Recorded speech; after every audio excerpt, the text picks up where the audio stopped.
القاهرة دكتور محمد مرسي المتحدث باسم حركة أخوان المسلمين في مصر. ودول إسلامية أيضا تصور لو حدث تنسيق بين مواقف مصر وتركيا وإيران وسوريا والمملكة العربية السعودية، ماذا يمكن أن يحدث للكيان الصهيوني وللعصابات الصهيونية؟ هؤلاء مصاصي الدماء مشعلي الحروب أحفاد القردة والخنازير. ولذلك يجب أن تقطع جميع العلاقات من أي نوع كانت مع هذا الكيان الغاصب المجرم المدعوم من أمريكا بسلاحها وما يمتلكه من سلاح نووي، ومعروف ما عنده من سلاح، وهذا يعود عليه بالخراب. يجب أن تقطع العلاقات.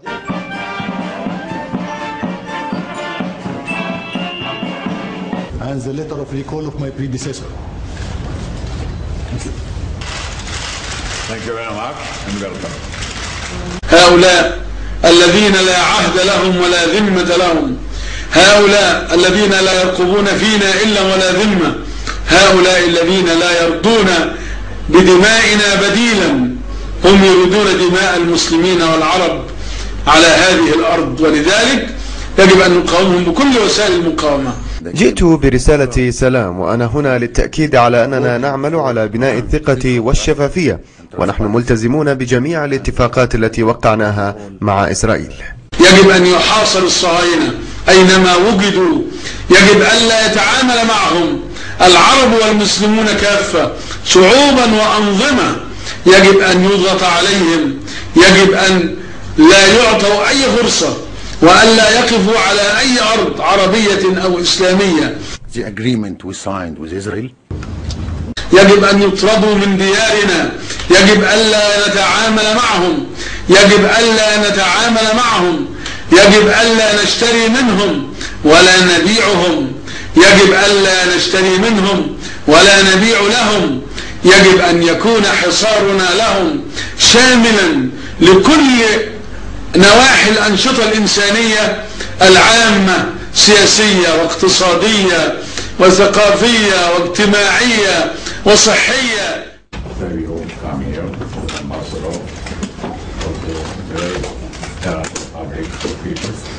يجب ألا يكون لنا بهم أي علاقة تعاون، لأنهم محاربين، لأنهم يحاربوننا، لأنهم يعتدون على إخواننا وأبنائنا في أرض فلسطين، لأنهم يعتدون على أعراضنا. I came with the message of peace. I came with the message of peace. أعراض نسائنا وبناتنا في أرض فلسطين، لأنهم يعتدون على مقدساتنا، على المسجد الأقصى وعلى كنيسة القيامة وعلى المسجد الإبراهيمي وعلى المساجد والكنائس. هؤلاء أعداء البشر، يجب ألا نتعامل معهم.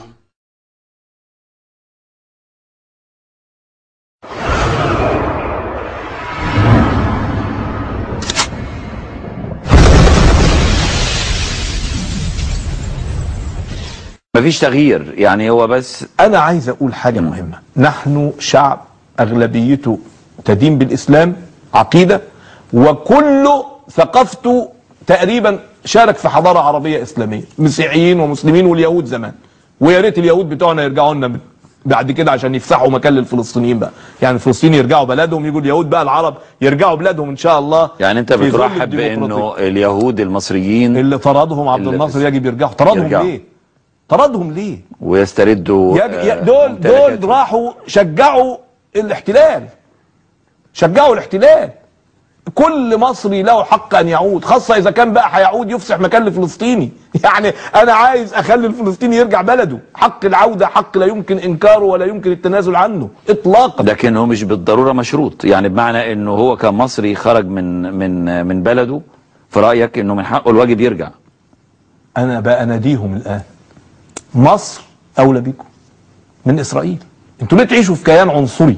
ليه تعيشوا في كيان احتلال؟ ليه تبقوا ملوثين بجرائم حرب هيعاقب عليها كل قادة الاحتلال ولن يفلتوا من العقاب؟ النهارده ابو مازن رايح يروح المحكمة الجنائية الدولية، خلاص القواعد اللي يبقى في وقت. لكن الخبر الذي ناخده من حضرتك مؤكدا ان الحرية والعدالة لن ترشح.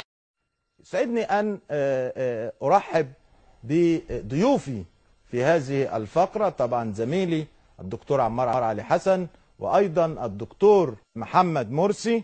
يعني معرفش، يعني أنا الدكتور محمد مرسي أعرفه من 10 سنوات وأكثر، ولي معه لقاءات كثيرة في برنامجي أحزاب وبرلمان الذي كان يذاع في التلفزيون المصري.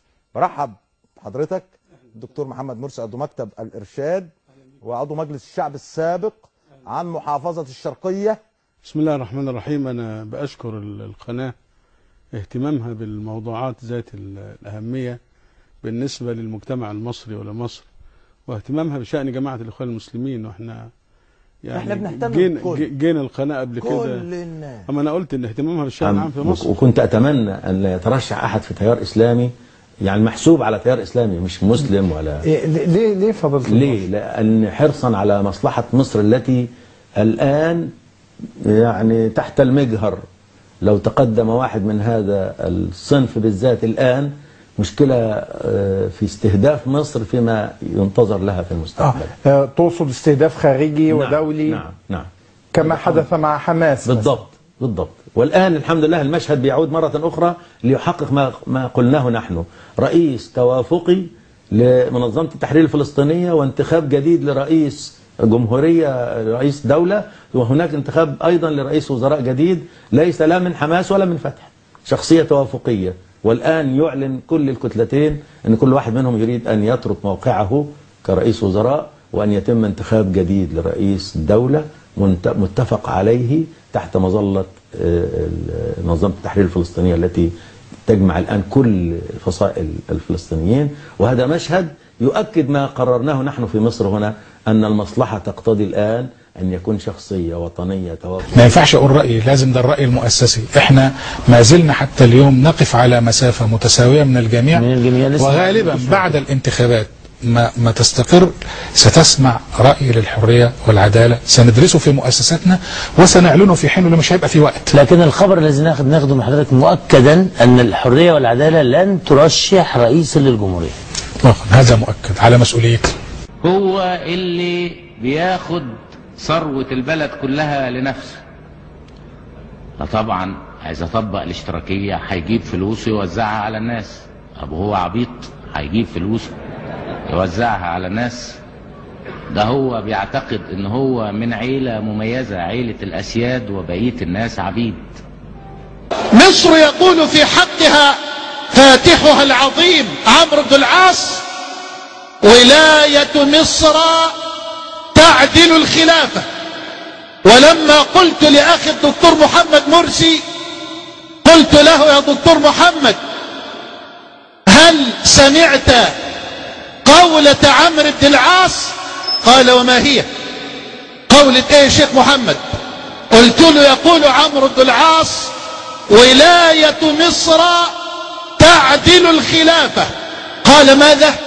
فوضع رأسه بين يديه وغرورقت عيناه بالدموع وقال: والله ما شعرت بثقل الأمانة والمسؤولية وخطر ما أنا مقبل عليه إلا بعد سماع هذه القولة لفاتح مصر لعمرو بن العاص رضي الله عنه وأرضاه.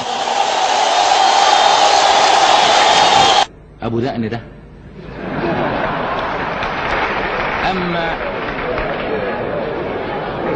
بيطلع بيتكلم هذا الكلام، هو عايز يستغفل الناس وعايز يضحك على الناس، عايز الناس يقولوا له: انت امير المؤمنين ونسلم لك بانك تربي دقنك وتسف فلوسنا، لان الاسلام بيقول كده. الدين هو المساواة. اللي عايز يطبق الدين ما يقسمش الشعب الى عيلة وشعب، عيلة من الاسياد وشعب من العبيد. ده الكفر، ده كفر الرجعية.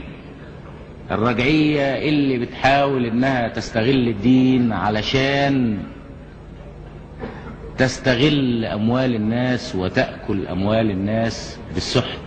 فكر الناس دول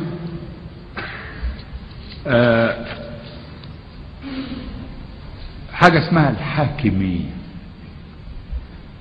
بمفهومها انه الحكم بما انزل الله ورفض اي قوانين وضعية.